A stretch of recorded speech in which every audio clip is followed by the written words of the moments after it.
আমাদের এক্স এর মান দিচ্ছিল 0.05 আর হইতেছে, তাহলে আমাদের এই দুটো যদি আমরা ক্যালকুলেশন করি তাহলে আমাদের মানটা আসে এরকম, তাহলে আমাদের মানটা আসে হইতেছে আমাদের 0.25 আর আমাদের কাজের একক কি জুল। তাহলে আমরা এখানে W1 এর মান পাইছি যে আমাদের হইতেছে 100 জুল। এখন আমাদের দেখতে হবে যে আমাদের দ্বিতীয় পিস্টনে কাজের পরিমাণ কি সেম নাকি। তাহলে আমাদের হইতেছে W2 ইকুয়াল টু আমরা লিখতে পারি যে F2 x2। তাহলে F2তে আমাদের প্রযুক্ত বল ছিল 15 নিউটন, আমাদের হইতেছে x2তে আমাদের হইতেছে প্রযুক্ত বল ছিল বা আমাদের হইতেছে প্রযুক্ত বলের কারণে আমাদের স্মরণ করছে কত ছিল, আমরা এখানে কিছুক্ষণ আগে বের করছি যে আমাদের হইতেছে কত 0.17 মিটার, 0.017 মিটার। তাহলে 0.017, তাহলে আমাদের এখানে গুণ করলে আমাদের মানটা আসে 0.25 জুল। তাহলে আমরা এখানে বলতে পারি যে আমাদের অতএব W1 ইকুয়াল টু W2, অর্থাৎ আমাদের ছোট পিস্টনে যে পরিমাণ কাজ হইতেছে আমাদের বড় পিস্টনে সেম পরিমাণ কাজ হইতেছে। এখন আমাদের হইতেছে আর একটা কোশ্চেন এইরকম থাকে পারে W1 ইকুয়াল টু W2 মতো, যে হইতেছে আমাদের ছোট পিস্টনে যে পরিমাণ আমাদের চাপ প্রযুক্ত হয় আমাদের বড় পিস্টনে সেম পরিমাণ চাপ প্রযুক্ত হয় কিনা। যেহেতু আমাদের প্যাসকেল বলছে যে আমাদের হইতেছে কোনো আবদ্ধ তরলের আমরা হইতেছে কোনো একটা বিন্দুতে যে পরিমাণ চাপ প্রয়োগ করি সেই চাপটা আমাদের হইতেছে চারদিকে ছড়িয়ে পড়ে এবং সমানভাবে লম্বভাবে সমানভাবে সেখানে হইতেছে কি হয় প্রযুক্ত হয়।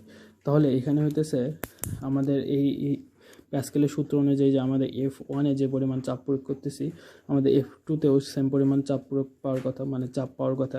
তাহলে আমরা এখন সেটা দেখব। তাহলে আমরা এখানে হইতেছে কি সূত্রটা আমরা এইভাবে লিখতে পারি যে আমাদের হইতেছে P1-এ প্রযুক্ত চাপ বা F1-এ আমাদের যে ছোট পিস্টনে যে চাপ, ছোট যে পিস্টনটা আছে সেই পিস্টনে আমাদের প্রযুক্ত চাপ P1 ইকুয়াল টু আমরা হইতেছে সূত্র জানি যে কি জানি F1 ডিভাইডেড বাই A1, যে আমাদের ছোট পিস্টনে প্রযুক্ত চাপ ইকুয়াল টু আমাদের ছোট পিস্টনে প্রযুক্ত বল ডিভাইডেড বাই ছোট পিস্টনের ক্ষেত্রফল। তাহলে আমাদের ছোট পিস্টনে হইতেছে আমাদের প্রযুক্ত বল কত ছিল 5 নিউটন ছিল, আর এখানে আমাদের হইতেছে ছোট পিস্টনের ক্ষেত্রফল ছিল 0.9 মিটার স্কোয়ার। তাহলে আমরা এটা যদি ভাগ করি তাহলে আমাদের মানটা আসে 5.56 প্যাসকেল। সেমভাবে আমরা যদি হইতেছে আমাদের বড় পিস্টনের ক্ষেত্রে আমরা যদি চাপটা নির্ণয় করতে চাই তাহলে আমাদের কী ধরনের আসবে, যে আমরা P2 ইকুয়াল টু লিখতে পারি যে আমাদের F2 ডিভাইডেড বাই A2। তাহলে এখানে আমাদের F2-র মানটা কত, F2-র মানটা আমাদের বের হয়েছিল 15 নিউটন ডিভাইডেড বাই আমাদের A2-র মানটা ছিল 2.7। এখানে যদি আমাদের হইতেছে কি দেওয়া থাকে, আমাদের যদি হইতেছে ব্যাস বা ব্যাসার্ধ দেওয়া থাকে সেখান থেকে তোমরা সহজে হইতেছে কি বের করতে পারো A1 বা A2-র মানটা বের করতে পারো। যে আমরা তো সূত্র জানি যে আমাদের ক্ষেত্রফল A equal to pi r square. তো এখান থেকে তুমি হইতেছে সূত্রটা মানে হইতেছে এর মানটা বের করে নিতে পারো। বা যদি আমাদের ডির মান দেওয়া থাকে তাহলে এখানে কি করবা, এখানে হইতেছে আমাদের সূত্রটা এরকম দাঁড়াবে যে পাই আমাদের D1 divided by 2 whole square. এখান থেকে তোমরা হইতেছে কি এর মানটা বের করে নিয়ে এখানে বসাইতে পারো। বা তোমরা যদি চাও যে আমি এখানে ডাইরেক্ট করব তাহলে এখানে এর মানটা এখানে দিয়ে এখান থেকে ক্যালকুলেশন করে নিয়ে আসতে পারো। তো এইটা কোনো আমাদের হইতেছে সমস্যা নয়। তো আমরা যদি এখানে ভাগ করি তাহলে আমাদের মানটা আসে 5.56 প্যাসকেল। তাহলে আমাদের দেখো আমাদের বড় পিস্টনে যে 5.56 প্যাসকেল আসছে আমাদের ছোটো পিস্টনেও সেম 5.56 প্যাসকেল আসছে। অর্থাৎ আমরা বলতে পারি যে আমাদের ছোট পিস্টনে যে পরিমাণ চাপ প্রযুক্ত হইতেছে আমাদের বড় পিস্টনেও সেম পরিমাণ চাপ প্রযুক্ত হইতেছে। অর্থাৎ ইহা প্যাসকেলের সূত্রকে সমর্থন করে। এই ধরনের কোশ্চেন আসতে পারে যে প্যাসকেলের সূত্রকে সমর্থন করে কিনা গাণিতিকভাবে বিশ্লেষণ করো। তখন তুমি এভাবে P1 P2-র মান বের করতে পারো। যেটা আমাদের কি করে আমাদের হইতেছে আমরা এখানে দেখলাম যে আমাদের এখানে যে আমাদের উদ্দীপকটা নিছি সেই উদ্দীপকটা হইতেছে কি করে আমাদের প্যাসকেলের সূত্রকে সমর্থন করে। তো আমরা এখানে এই কয়টা নিয়ম দেখলাম যে আমাদের F2-র মান বের করে দেখছি, A2-র মান বের করে দেখছি, যে জন্য আমাদের R1 D1 D2-র মান দেওয়া থাকে তাহলে আমাদের কী হবে সেটাও আমরা দেখছি। আমরা হইতেছে কী পরিমাণ কাজ হইতেছে দুইটা কাজ সমান কিনা সেইটাও দেখছি, কাজের পরিমাণ নির্ণয় করে দেখছি, আমাদের চাপের পরিমাণ নির্ণয় করে দেখছি। এখন আমাদের সৃজনশীলে আরেকটা কোশ্চিন থাকে, সেই কোশ্চিনটা কেমন কোশ্চিনটা এই ধরনের দেওয়া থাকে যে আমাদের বড় পিস্টনের উপর ধরে নাও আমাদের হইতেছে একটা কি করছে, একটা আমাদের হইতেছে বল রাখছে বা একটা বস্তু রাখছে, রাখা বলতেছে যে আমাদের ছোট পিস্টনে আমরা হইতেছে যদি 5 নিউটন বল প্রয়োগ করি তাহলে আমাদের এই বস্তুটাকে ওপরে ওঠানো সম্ভব কি না। আমাদের এই ধরনের, তো আমরা ধরে নিলাম যে এখানে কি রাখা হয়েছে, আমাদের হইতেছে বলটা, যে বলটা রাখা হয়েছে এই বলটার ওজন ভর হইতেছে আমাদের হইতেছে 1 কেজি। তো আমাদের বলতেছে যে 1 কেজি ভরের যদি বস্তু আমরা F2-র ওপরে রাখি, বা অর্থাৎ আমাদের যে বড় পিস্টনটা আছে পিস্টনের ওপরে রাখি, তাহলে আমরা F1-এ যদি 5 নিউটন বল প্রয়োগ করি তাহলে এই বলটাকে ওপরে ওঠানো সম্ভব কি না, বা আমাদের বলটা কি নিচের দিকে আসা রোধ করা সম্ভব কি, এই ধরনের আমাদের কোশ্চিন থাকে। তো আমরা এই ধরনের কোশ্চিন আসলে আমরা কি করব, আমাদের হইতেছে আমাদের যে এই বস্তুটা যে রাখা হয়েছে বা গোলকটা যে রাখা হয়েছে এই গোলকটার আমাদের হইতেছে ওজন নির্ণয় করব। কেন ওজন নির্ণয় করব, কারণ এই গোলকটার ওপর বাইরে থেকে কোনো বল প্রয়োগ করা হইতেছে না, এ কী করতেছে অভিকর্ষ ত্বরণের টানে নিচের দিকে আসতেছে, অর্থাৎ এই অভিকর্ষ যে বলটা আছে এই অভিকর্ষ বলের কারণে নিচের দিকে আসতেছে, আর আমরা এই নিচের দিকে আসার কারণে এই একটা হইতেছে কি বল প্রাপ্ত হইতেছে। তো এই বলটাকে রোধ করার জন্য আমাদের কি করতে হবে, ছোট পিস্টনে আমরা বল প্রয়োগ করতেছি। তো এই যে আমাদের এই যে ওজনটা, এই ওজনটা কত, আর এই যে ওজনের কারণে যে পরিমাণ বলটা প্রয়োগ হইতেছে সেই বলটা আমরা হইতেছে নির্ণয় করব। তাহলে আমরা জানি W=mg, তো আমরা এটা দ্বারা আমরা করতে পারি। তো দেখো আমরা এখানে আমাদের কি ঘটনা ঘটতেছে, যে আমাদের হইতেছে আমরা যদি ধরি যে বস্তুটার হইতেছে ভর 1 কেজি, তাহলে আমাদের এর ওজনটা কত, তাহলে আমরা এখানে লিখতে পারি যে হইতেছে বস্তুটার ওজন W আমরা কি জানি mg, তাহলে m বস্তুটা ভর দেওয়া আছে কত 1 কেজি, তাহলে 1 আমরা জির মান জানি 9.8, তাহলে আমরা হইতেছে ওজন আমরা লিখতে পারি 9.1 নিউটন। তাহলে আমরা হইতেছে বস্তুটা ওজন হইতেছে 1 নিউটন, অর্থাৎ এই বস্তুটা পিস্টনের উপর 9.8 নিউটন বল প্রয়োগ করবে। এখন আমাদের দেখতে হবে যে আমাদের হইতেছে পিস্টনটার যে আমাদের F2 বড় যে পিস্টনটা আছে এই পিস্টনটাতে আমাদের কি পরিমাণ হইতেছে বল উপরে বা আমরা বল পাইতেছি যখন F1-এর 5 নিউটন বল প্রয়োগ করতেছি। তো আমাদের F2-র মানটা এখানে আমাদের বের করাই আছে, যদি না থাকে তাহলে আমরা এই সূত্র দ্বারা করতে পারি যে F2/F1 = A2/A1।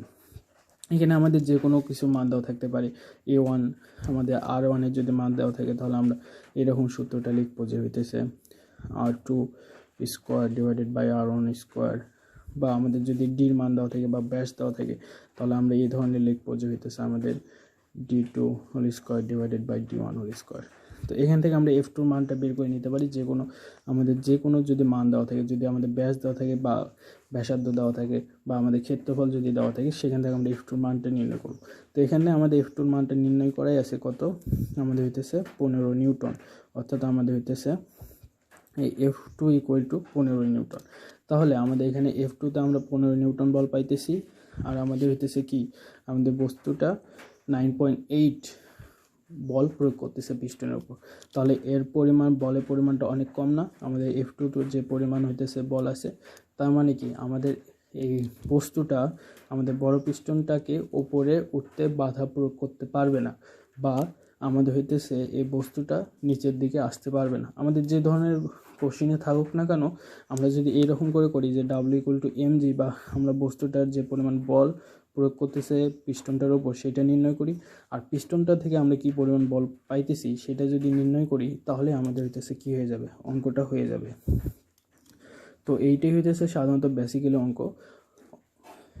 তো অনেক সময় আমাদের কি থাকে, বস্তুটা ভর ডাইরেক্ট দেওয়া না থেকে আমাদের বলে যে হইতেছে আমাদের কি দেওয়া আছে, বস্তুটা ঘনত্ব দেওয়া আছে, যে কোনো একটা ঘনত্ব বা আমাদের রোয়ের মান দেওয়া আছে। ধরে নাও আমাদের এখানে যে কোনো একটা রোয়ের মান দেওয়া আছে, যে আমাদের বস্তুটা ঘনত্ব হতো এবং বস্তুটা হইতেছে আমাদের কি দেওয়া আছে, ব্যাস বা আর এর মান দেওয়া আছে। তখন আমাদের কি করতে হবে, তখন ঘাবড়ে যাবে না, তখন আমাদের সহজ অঙ্ক, যে আমরা হইতেছে একটা কি জানি, একটা আমাদের সূত্র জানি যে হইতেছে আমাদের হইতেছে ρ=m/v। এখানে ρ=ঘনত্ব, m= ভর, আর v হইতেছে আয়তন। তো এটা যেহেতু আমাদের গোলক, তাহলে আমাদের গোলকের আয়তন v= আমরা কি জানি, v= আমরা জানি যে v = 4/3 πr³। তাহলে এখানে যদি আমরা হইতেছে কি আর এর মান বসাই দিই, তাহলে আমরা বস্তুটার কি পাবো, আয়তন পাবো। আর বস্তুটা আমাদের ঘনত্ব দেওয়া আছে, যে কোনো আমাদের ঘনত্ব দেওয়া থাকতে পারে, যে কোনো ঘনত্ব দেওয়া থাকতে পারে। তাহলে আমরা এখান থেকে এম এর মানটাও বের করতে পারি, যে আমরা কি জানি rho equal to M divided by V, তাহলে M equal to rho V. তাহলে এখানে আমরা যদি রোন মানটাকে ভি দ্বারা যদি আমরা গুণ করি, তাহলে আমাদের বস্তুটার ভর পাবো। তাহলে এই ভরটা ইউজ করে আমরা যদি এখানে কি করি, বস্তুটার ওজন বা বস্তুটা যে পরিমাণ বল আমাদের হইতেছে পিস্টনের প্রয়োগ করতেছে, সেই পিস্টনটাতে মানটা আমরা কি করতে পারি, নির্ণয় করতে পারি। তারপর সেখান থেকে আমরা কি করতে পারি, F2 মান নির্ণয় করতে পারি। তো সাধারণত আমাদের হইতেছে এই ধরনের কোশ্চিনই আসে আমাদের এই অধ্যায় থেকে। এই অধ্যায়ে আমাদের পিস্টন অঙ্কগুলো না, সেই পিস্টন অঙ্কগুলো আমাদের সহজ হয়, তেমন বেশি কঠিন হয় না।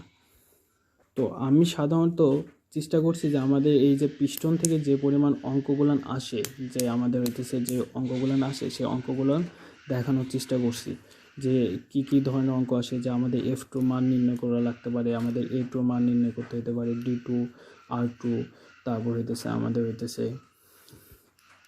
হইতেছে ছোট পিস্টনে কি পরিমাণ হইতেছে কাজ হইতেছে, বা ছোট পিস্টনের যদি স্মরণ ঘটে তাহলে আমাদের বড় পিস্টনের স্মরণ কতটুকু ঘটবে, আমাদের ছোট পিস্টনে কি পরিমাণ কাজ হইতেছে, সেই কাজ আমাদের বড় পিস্টনের কাজের সমান কি না, বা আমাদের ছোট পিস্টনে যে কি পরিমাণ চাপ প্রযুক্ত হইতেছে বড় পিস্টনে সেই পরিমাণ চাপ প্রযুক্ত হইতেছে কিনা, বা প্যাসকেলের সূত্রকে সমর্থন করতেছে কিনা, বা আমাদের যদি কোনো একটা বস্তুকে এখানে রাখি তাহলে সেই বস্তুটা আমাদের উপরে উঠানো বা সেটা পিস্টনকে নিচে নামাইতে পারবে কিনা, বা পিস্টনটাকে ওপরে উঠতে বাধা দিতে পারবে কিনা। সাধারণত আমাদের এই ধরনের অঙ্কই থাকে। আর আমরা এই ধরনের অঙ্কগুলো কি সবগুলো নিয়ে দেখছি, যে এখানে হইতেছে আমরা F2 মান বের করছি, এখান থেকে আমরা A2 মান বের করছি। যদি আমাদের কি দেওয়া থাকে, ব্যাস বা ব্যাসার্ধ দেওয়া থাকে, তখন আমাদের কি করতে হবে আমরা সেইটাও দেখছি। তারপরে এখানে আমরা হইতেছে দুইটা পিস্টনে হইতেছি কাজের পরিমাণ নির্ণয় করে দেখছি, যে কিভাবে কাজের পরিমাণ নির্ণয় করতে হয়। আমাদের হইতেছে আমাদের কী হয়, পিস্টনের যদি স্মরণ ঘটে তাহলে সেই ছোট পিস্টনের স্মরণ, এখানে যদি আমাদের x1 এর মানও নির্ণয় করতে বলতো তাহলে আমরা সেইটাও পারতাম। তো আমাদের দুইটা পিস্টনে কীভাবে স্মরণ নির্ণয় করতে হয় সেইটাও আমরা দেখছি। তারপর দুইটা পিস্টনে হইতেছে কাজের পরিমাণ সেম কিনা আমরা সেইটাও দেখছি। তারপর হইতেছে আমাদের যে পরিমাণ চাপ প্রযুক্ত হইতেছে সেই চাপটা আমরা নির্ণয় করছি, আর দুইটা আমাদের সমান হইতেছে। সাধারণত আমাদের প্যাসকেলের সূত্রকে সমর্থন করতে গেলে আমাদের এই দুইটা পিস্টনে কি হবে, আমাদের চাপটা সমান হবে। সেমভাবে আমরা দেখছি হইতেছে আমাদের পিস্টনে, বড় পিস্টনের উপর যদি কোনো কি রাখা হয়, বস্তু রাখা হয়, তাহলে সেই বস্তুটা আমাদের পিস্টনটাকে ওপরে উঠতে বা পিস্টনটা আমাদের হইতেছে বস্তুটাকে নিচে নামতে বাধা দিতে পারবে কিনা আমরা সেটাও দেখছি। সাধারণত এই কয়টা অঙ্কই থাকে। তো আমরা এই সবগুলো টাইপস আমি সাধারণত দেখানোর চেষ্টা করছি, এর বাইরেও অনেক টাইপস থাকতে পারে, কিন্তু সাধারণত মোটামুটি আমাদের হইতেছে এই টাইপসগুলোই কী হয় বেশি ইম্পর্টেন্ট। আমি চেষ্টা করছি যাতে তোমাদের কি হয় সুবিধা হয়, যে হইতেছে আমাদের যদি হইতেছে এই পিস্টনের যে অঙ্কগুলান, এই অঙ্কগুলান আমরা হইতেছে কি দেখে অনেক সময় ভয় পাই, কিন্তু অঙ্কগুলান সহজ। আমরা কি করতে পারি, দেখে একটা টাইপস বা একটা উদ্দীপক থেকে আমরা সবগুলো অঙ্ক দেখতে পারছি। তার মানে কি এই অধ্যায় মানে এই টপিক্সের অঙ্কগুলো অনেক সহজ। তো ভালো করে বাসায় প্র্যাকটিস করতে হবে, তাহলে আমাদের কি অঙ্কগুলো আরও সহজ হয়ে যাবে, এটা কোনো ব্যাপার না। তাহলে আমাদের পিস্টনে এই পর্যন্তই। তাহলে আমরা এখন পরবর্তীতে চেষ্টা করব যে দেখি আমি হইতেছে অন্য যে টপিক্সগুলো আছে সেই টপিক্সের এই ধরনের একটা উদ্দীপক থেকে বা যে ইম্পর্টেন্ট অঙ্কগুলো আছে সেগুলো একত্রিত করে তোমাদেরকে দেওয়া যায় কি না। ঠিক আছে।